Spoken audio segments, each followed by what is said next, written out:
It's Spoilerin time, folks. This week on Spoilerin time, we'll be talking about the first two episodes of the new season of Picard. So season 2, episodes 1 and 2, and Raised by Wolves, episodes 6 and 7. I'm Tom Merritt. He's Bryce Castillo. Hi. Yes, Brian is out today, so I'm filling in. What are we going to start with, Tom? Let's start with Picard, because I know you didn't watch it. I wasn't planning on watching it. If I knew Brian wasn't going to be here today, I would have tried to at least watch these two episodes, but it was last minute. And you don't mind being spoiled, yes, right? Yes. Okay. So I really liked these two episodes. They are very Star Trek fan oriented, which Picard season 1 was a little bit fan oriented too. But I liked that we seemed to be moving away from season 1 and setting up something new. We're not spending a lot of time with the events that happened at the end of season 1 or even in season 1. What happens early on in episode 1 is that Picard is called to this weird nexus, this weird like green thing, kind of similar to from the movie, and he shows up on the Stargazer, which is what, again, there's a lot of this kind of stuff. We're like, oh, that was Picard's first ship. Isn't that fun? He's on the new version of what was the name that has the same name as the one he served on, et cetera, et cetera. And what they find is it's the Borg, and the Borg show up and start to destroy the ship, start to kill everyone on the ship. And it looks like it's all over. It's Wolf 359 all over again. And Q shows up at the end of the episode, snaps his fingers and saves everyone, but they're in an alternate timeline. And so episode 2 is all about that. They are in the future, the same century they were in, but they are now in a timeline in which the Federation became evil. It's not the evil universe, which you might know from other Star Trek series. Right. It is the same universe, but Earth basically is trying to conquer everything. And there's they finally figure out by the end of the episode that something happened at some point in the past, and they're going to have to travel back in time to fix it, because Q won't tell them what it is or anything about that. So they're all pretending to be the people they are, because again, this is why it's important that it's an alternate timeline, not an alternate universe. There's not a copy of them there. They are themselves, but with different pasts now. So 7 of 9 is not 7 of 9 anymore. She's Annika, and she's president of Earth. Picard is not Admiral Picard anymore. He's General Picard, and he is known for his ruthless conquering, et cetera. And they don't remember these pasts, so they're trying to fit into their roles. At the same time, they have to hijack a ship and do a slingshot around the sun, just like Kirk used to do, so that they can go back in time. And that's kind of where we end things at the end of episode 2. What I enjoyed about this was it moved. It was like, we're going to show you the threat. We're going to deal with it. We're going to move on to the next thing. We're going to show you the thing. We're going to explain it. We're going to deal with it. We're going to move on to the next thing. We're going to show you fun, different takes. We're going to take you to visit Guinan, Whoopi Goldberg's character, because she's running a bar on Earth. We're not going to wallow in it. We're just going to sit down. She's going to give some pertinent information, and we're going to move on. I thought the pacing is much improved in these two episodes anyway. That's good to hear. Does it feel like the format is different than season 1? I did not really keep up with season 1 much either, but it sounded like that was not about an old man on a spaceship, and the things that you're describing are that old man on a spaceship. Yeah. He's definitely on a spaceship a lot more. Although I guess in the second episode, he's not on the spaceship till the end. But yeah, both episodes, he's on a spaceship. And the alternate timeline stuff is fun and fascinating. I'm a sucker for those kinds of stories, so maybe it's just me, but I loved seeing the comparisons, seeing the fish out of water element of all these folks and how differently they respond. So the doctor from the first season is like hardly able to fit in. Like she barely gets by from being uncovered as an imposter, whereas 7 of 9 very quickly realizes what's going on and plays the part of the president fairly well. You can argue that some of it's a little contrived and a little hard to swallow, but it's all in the service of what I think is a fun story. They did spend a lot of episode 1 on the winery at Chateau Picard, which is a little slower, but I felt like they got out of it fast enough. It did make me decide to buy some wine. I went to StarTrekWines.com and I was like, oh, check it out. You can buy Chateau Picard. It's actually a Bordeaux from France. I haven't tried it yet. But more like Bordeaux. Yes. Your flavors have been assimilated. Wow. Yeah. So is that like an official wine? I got sucked in and I did the whole 6-pack. So I got some Cardassian Canar and Klingon blood wine. It's all just wine, but yeah. So I don't know. Good world building this season. I like it. That's a very clever organic cross promotional opportunity. Put it on a winery. Okay. Cool. Should I watch Picard, Tom? Can I watch? Because like you should just like forget the episodes you missed in season 1, and just start watching this. The only caveat is while it doesn't really relate to season 1, it kind of relates more to the world of Star Trek.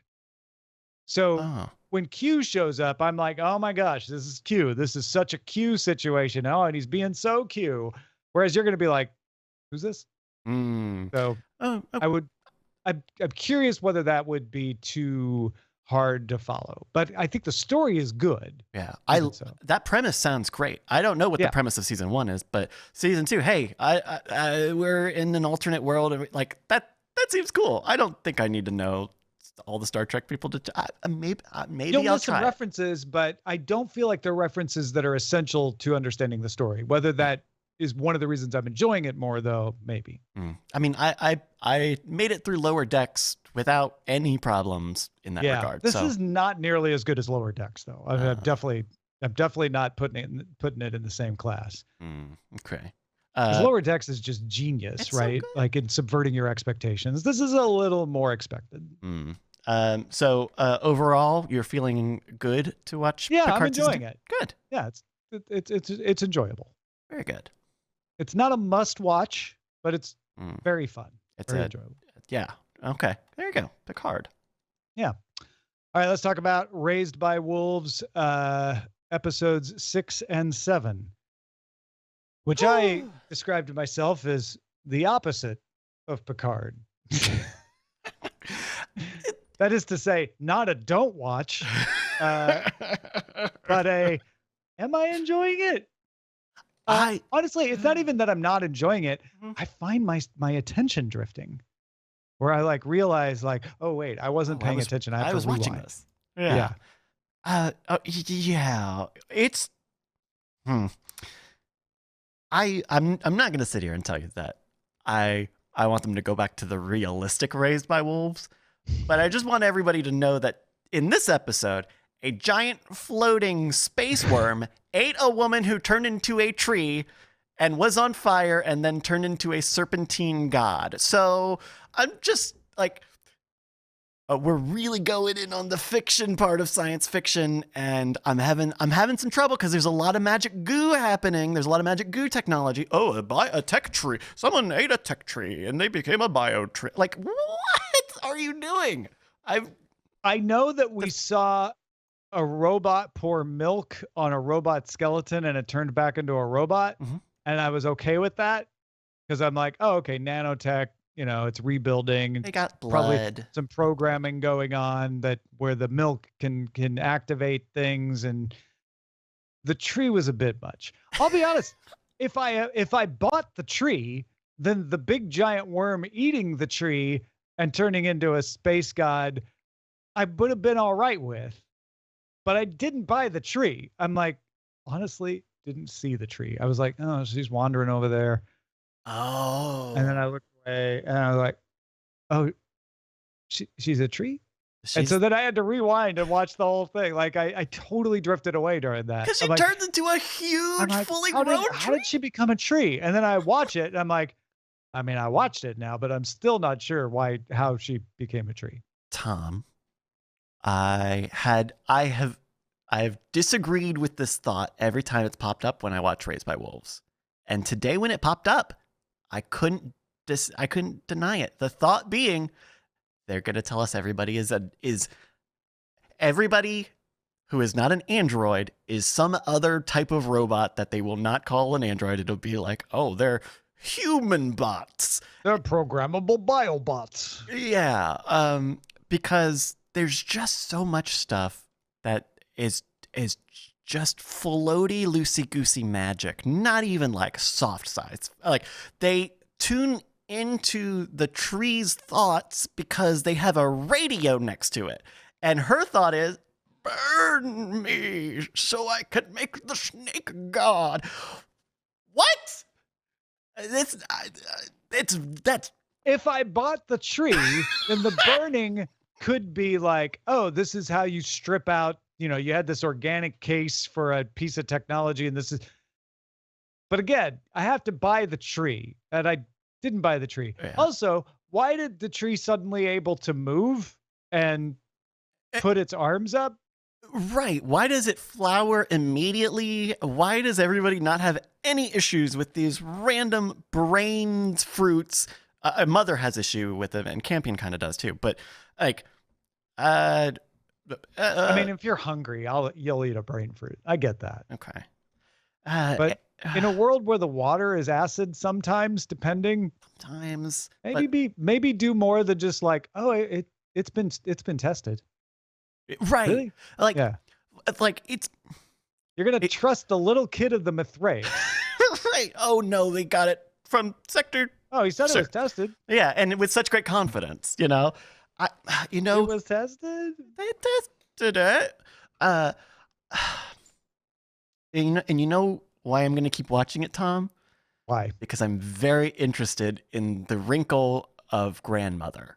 I think grandmother showing up, talking about, oh yeah, there were humans centuries ago, and all of this stuff. Like, I think I am very excited about that. I'm very excited to see what happens with why was there an android that had their face covered? Why were they doing that? What does that mean as the whole motherhood theme that they're doing? Yeah, I like grandmother. I like the relics and like the sort of like the mysterious history of the world. I'm sort of curious why the sea people stole the baby and started nursing it. Sort of, although I'm not sure if I should be curious. Maybe I'll regret the answer, but I'm curious. I don't understand why everyone in this show acts so dumb. I don't understand why, like, I don't live on Kepler 22b. If I did, I would want to know what is up with that planet. And if I had, like, housing and food, all of that settled, I would definitely, at the very least, use the buddy system. These fools aren't even doing the buddy system. And They're desperate. Most people use the buddy system. You just don't see them on screen. And they go to the cove to find the baby, and they see the creature baby, and they're like, well, it's not a baby, it's a creature.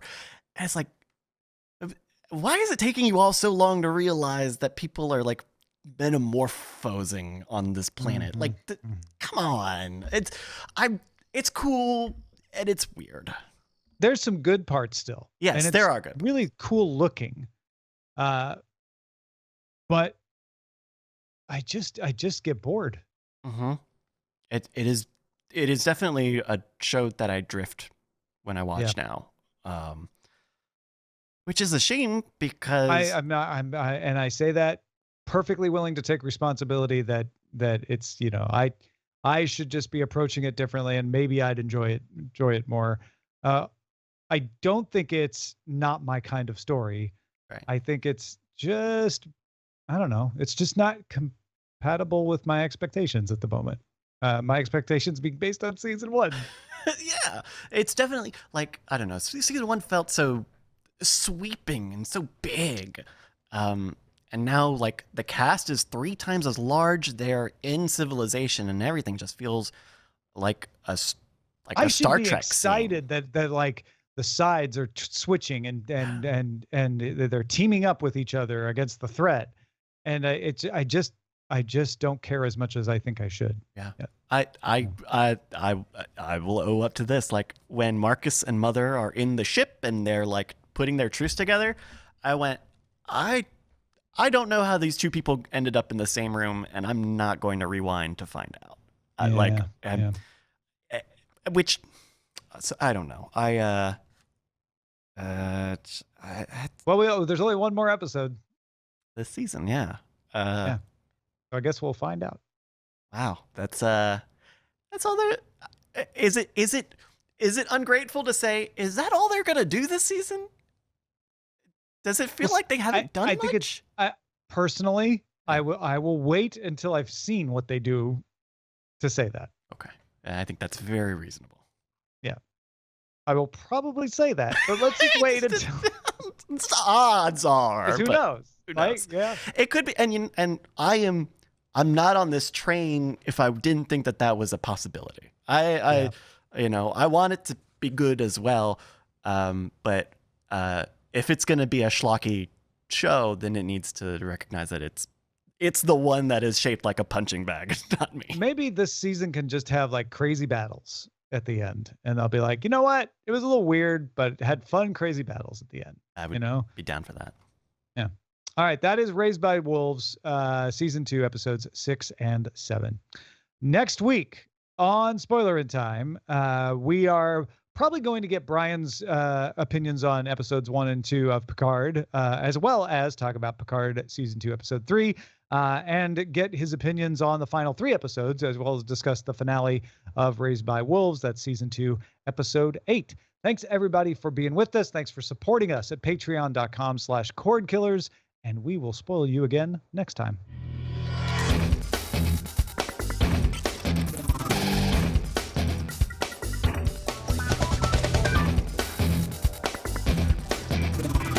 Diamond Club hopes you have enjoyed this program.